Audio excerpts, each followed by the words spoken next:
হে everyone, কেমন আছো সবাই? তো উইন্টার তো চলে আসলো আর আমার হেয়ারটাও খুব ড্রাই হয়ে গেল। তো ভাবলাম বাড়িতে একটা হেয়ার স্পা করে নিই। আর এই দেখো কতটা ড্রাই হয়ে গিয়েছে আমার হেয়ারটা। আমি বাড়িতে কিভাবে হেয়ার স্পা করি সেটাই তোমাদের সাথে শেয়ার করব স্টেপ বাই স্টেপ। তো সবার প্রথমে যেটা করতে হবে সেটা হলো ভালো করে হেয়ারটাকে কোম করে নিতে হবে, দেন ভালো করে হেয়ার ওয়াশ করে নিতে হবে। কোনো রকম কন্ডিশনার ইউজ করা যাবে না। স্পা করার জন্য আমি এখানে অক্সিগ্লোর এই হেয়ার স্পা ক্রিমটা নিয়ে নিয়েছি। আমি এটা অনলাইন পারচেস করেছি, এর প্রাইস পড়েছে 175। হেয়ার ওয়াশ করার জন্য আমি এখানে ক্লিনিক প্লাসের এগ এন্ড মিল্ক প্রোটিন শ্যাম্পুটা ইউজ করছি। এটা আমাদের হেয়ার ফল কন্ট্রোল করতে হেল্প করে।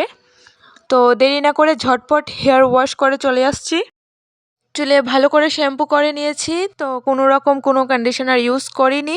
হেয়ারটাকে সম্পূর্ণ ড্রাই করা যাবে না, 70 to 80% ভেজায় রাখতে হবে। এই দেখো চুল থেকে এখনো জল ঝরছে আমার, আমি কিন্তু পুরোপুরি ড্রাই করিনি। তো স্পা করার জন্য কি কি লাগবে একবার দেখে নাও। তো আমি এখানে একটি বাটি আর চামচ নিয়ে নিয়েছি। তারপর একটা সিরাম, আমি বায়োলজির সিরামটা ইউজ করছি। তো এই সিরামটা নিয়েছি। আর মেইন এটা হলো হেয়ার স্পা ক্রিম। এখন এটাকে কিভাবে রেডি করতে হবে দেখে নাও।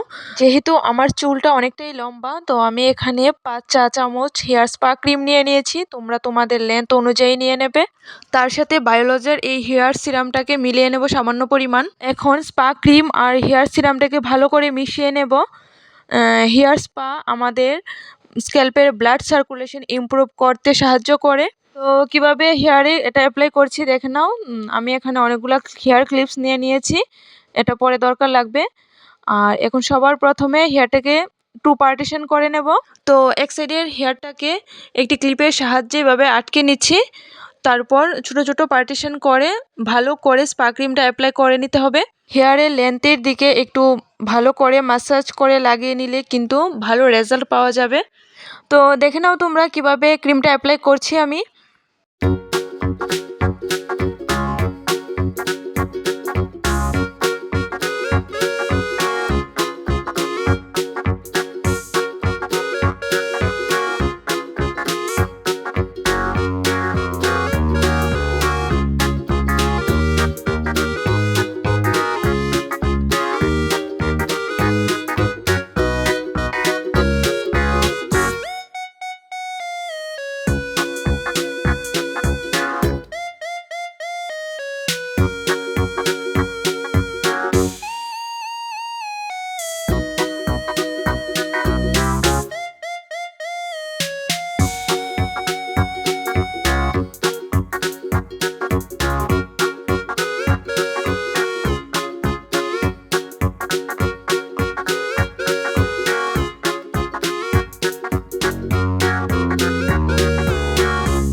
আমি আমার সম্পূর্ণ হেয়ারে ভালো করে অ্যাপ্লাই করে নিয়েছি। এখন এটাকে একটি ক্লিপ দিয়ে আটকে দেব, 10 থেকে 15 মিনিট এভাবেই রেখে দেব।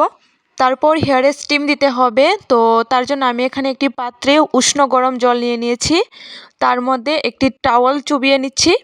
তারপর টাওয়ালটাকে ভালো করে চিপে জল ঝরিয়ে মাথায় বেঁধে দেব। এই প্রসেসটা 3 থেকে 4 বার রিপিট করে স্টিমটা নিয়ে নিতে হবে।